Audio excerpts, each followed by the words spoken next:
อเชิญท่านคำไหลมุนีวงศ์รองประธานพันธมิตรประชาธิปไตยในลาวประจำประเทศแคนาดาและเลขาธิการขึ้นมากล่าวสรุปผลงานเคลื่อนไหวของพันธมิตรประชาธิปไตยใน2 ปีผ่านมาขอเชิญ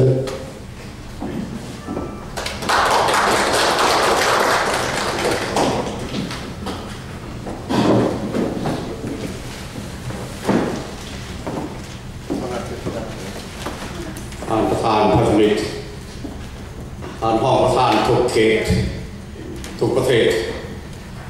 ประธานอาวุโสท่านยิ่งท่านชายที่พักแพทย์นับถือ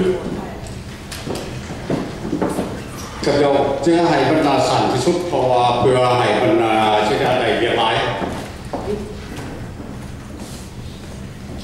ตั้งแต่ตั้งอันนี้ขึ้นมาก็ได้ช่วยกันไล่สิ่งไรแล้วจึงเป็นอาสาพันธมิตรขึ้นมาแล้วครับเจ้ายูเครนครับเจ้ากับก่อนที่ได้ไปจากนั้นก็ประชุมทางสกายได้บอกว่าเข้าประเทศนั้นประเทศนี้เลยจึงตกลงกันทุกอันถึงว่าอยู่ใกล้กันกันได้ประชุมกันอยู่เป็นเดือนนี้แล้วครับเจ้ากระทือแต่ต่ำให้มีการค้นคว้าใน2,000 เก่าทางกองประชุมบอกว่าทุกบอร์ดต้องมีการค้นคว้าใน2,000 เก่านี้ว่าเรื่องการปกครองในลาวนี่มันพูดถึงต่อมาต่อมีการเปลี่ยนแปลงพายุบนได้เห็นจริงๆดังนั้นข้าพเจ้าก็ได้2,000 เก่าข้าพเจ้าได้จัดห่วงกับหลายประเทศมี40 ประเทศอยู่ในแล้วก็มีคนข่าว1,000 กว่าคนเขาส่งเพื่อว่าประท้วงในการปกครองทางเมืองแขกเมืองยักษ์ก็กับประท้วงด้วยกันว่ามีการปกครองในประเทศก็จะปฏิบัติ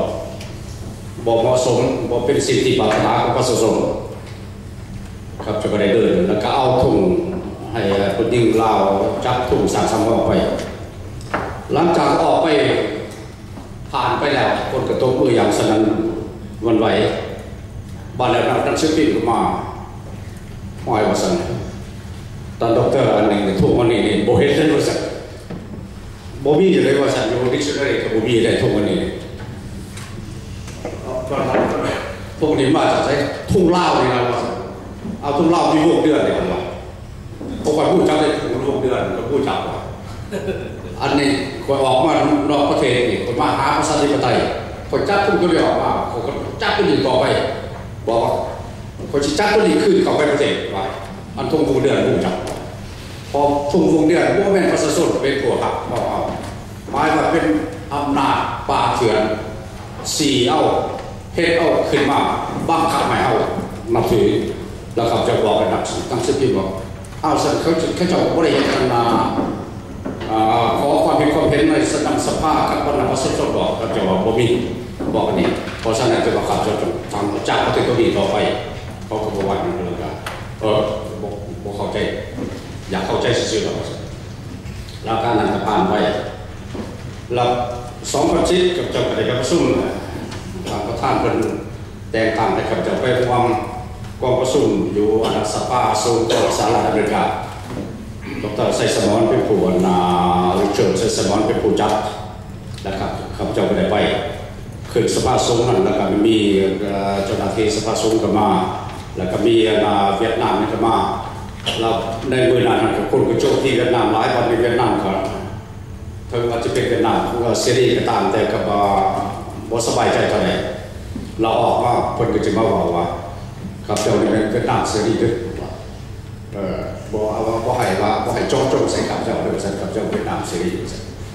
ก็บอกว่าโจมสันเราโจมที่เวียดนามที่เฮ็ดผู้ถือต่อจะได้ประเทศลาวอาจจะก็ได้บอกว่าให้เขาเจ้าเข้าใจในเมื่อมีโอกาสจะได้ครับต้องได้เฮ็ดเวลาหลุดคันเฮ็ดบ่ทันในเหตุการณ์มันก็ไปบ่ทันในเหตุการณ์แล้วก็มีต่อมาครับว่ามีการเดินขบวนมีต่อมาทางแคนาดาก็ได้เดินขบวนเล็กน้อยแต่ว่าทางเมืองอเมริกาเขาจะขอเป็นดร.ซินเดดร.โบลอยได้หลายบอลจะขอไปให้เพิ่นเดินในเมืองนั้นการเดินธันวาให้เพิ่นเดินมื้อนั้นระบาดเมื่อนั้นก็เป็นยามหนาว เราสนุกโต๊ะยาวเดินออกอะไรรถกับผมมีการเดินจับเป็น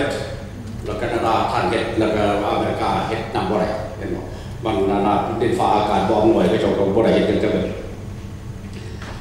แล้วครับเจ้าก็พบรัฐบาลแคนาดากระทรวงต่างประเทศ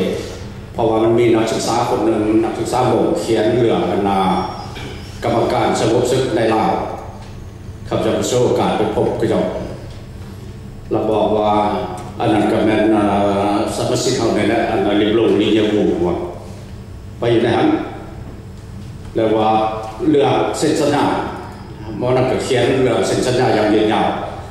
ข้าพเจ้าก็บอกว่าอยากให้แคนาดาดีสวยขึ้นแคนาดาบอกว่าแคนาดาเนี่ยเป็นประเทศเป็นกลางเลยแคนาดาบ่ได้ห่วงศึกอินโดจีนถ้าว่าสาภาษาศาสตร์แคนาดาจึงสิไปคันสาภาษาศาสตร์บ่แต่งขึ้นมาแคนาดากับบ่มีสิทธิ์ไปแล้วทุกสิ่งเพราะฉะนั้นจึงว่าทุกสิ่งทุกอย่างที่ว่าจะเดินกระบวนคือแคนาดาเป็นประเทศด้วยบ่ได้แคนาดาพอเขาจะว่าเป็นประเทศเป็นกลางเพื่อควบคุมความสงบซื้อเขาจะบ่มีทหารนะตัวชิมีกองพลไปยิงไปข่าวคนนั้นถ้าเขาจะไปกับมาเพื่อความสงบสุขเท่านั้นเขาจะบอกว่าอันสัญญาเนี่ยเขาบ่ถือได้ว่าสัตว์เขาก็ตอบอย่างง่ายเลยก็จะเส้นหันกันได้ว่าเจ้าเห็นกันตัวสองคำสองฝ่ายหรือว่า3 คำ 3 ฝ่ายที่เราได้ว่าสัตว์คันเมื่อเวลาพวกท่านนี่เราพวกท่านเข้าใจก็จึงเส้นคันเส้นเราพวกท่านปฏิบัตินี่พวกกับเจ้าเป็นคนไหนเอาสัญอำนาจของแคนาดาที่บ่มีระบบเป็นควบคุมเขาจะบอกว่าเมื่อเวลาพวกขับเจ้าอย่างบ่มีการยิงกันถ้าว่าเสียงปืนออกขับเบื้องนั้นเขาจะพอเขาจะลงโทษเบื้องนั้นถ้าว่าเสียงปืนกันดังเบื้องนี้ก่อนกับแม่เราบอกดีผิดผู้ผิดถ้าเขา2 กับ 2 ฝ่ายเส้นกันแล้วแคนาดาก็หมดภาระแต่การที่บ่ถือสัญญาเดียวบ่แม่นแคนาดาได้จะไปควบคุมแคนาดาบ่มีสิทธิ์นะว่าจะไปควบคุมว่าลงโทษกรรมการก็ต้องเริ่มมาลงโทษฝ่ายนั้นลงโทษฝ่ายนี้อันนี้เขาจะยังบอกว่าสักตัวอย่างไว้อย่างง่ายตัวอย่างที่ง่ายที่สุดนี่2ผัวเมียผิดกันไล่กันนี้จากเพื่อนละผิดกันละห่างกันละเส้นกันทั้ง2 กับ 2 ฝ่ายละบัดในสวัสดีไม่เพื่อนแล้วผู้ชายหันหลังมานอนเพื่อนนำไปยิงอยู่บ้านเมืองก็เห็นตำรวจก็เห็นเอาตำรวจไปจับตำรวจก่อนสิจับกับหมายว่าผู้ยิงเนี่ยก็คือจะก่อนเมื่อเวลาผู้ยิงหันบ่ฮอกโบขึ้นมาอันนั้นเป็นสิ่งที่สมรู้ความผิดหมายว่าศาลเวทงามตำรวจเวทงามอันนี้จะว่าเป็นสิ่งที่ง่ายๆที่เอาคนขึ้นอยู่จังสันพอฉะนั้นเขาคิดว่าน้ำเขาว่าเขาบ่ถือมันก็บ่ได้แล้วเพราะว่ามันด่านเรา2 กับ 2 ฝ่ายมันฝ่ายนึงบ่ปฏิบัติหรือว่าเข้าใจหรือว่าแก่บ่ปฏิบัติเขาเป็นอย่างไรเพราะฉะนั้นเราจึงหาวิธีสู่ที่ต้องสู่ไปแบบใหม่การเราจะก็เอาตัวนักเก่าสัญญาสิ่งต่างๆมันไปอะไรนะตัวดีดีกว่าดังนั้นการจึงว่าแคนาดาการเน้นที่ของแคนาดาเป็นส่วนที่มันเป็นที่ขอบเขตนี่ขอบเขตก็จะเห็นสิ่งที่ไหนก็เห็นคันบอลซาภาษาศาสตร์บอกกับคนเป็นคืออยากเป็นคนแขกไปเป็นเป็นกรรมการเป็นคือกับตำรวจสื่อก็จะเห็นอย่างไรบ้างเพราะฉะนั้นจึงว่าทางแคนาดาให้กลืนนี่ว่านะครับจะเจอว่าเห็นเท่าที่คำยาวให้ได้ในแคนาดาอะไรตามคำสั่งหรือการตกลงของประธานกับจะจุดปฏิบัติตามนั้นแหละจึงว่าการ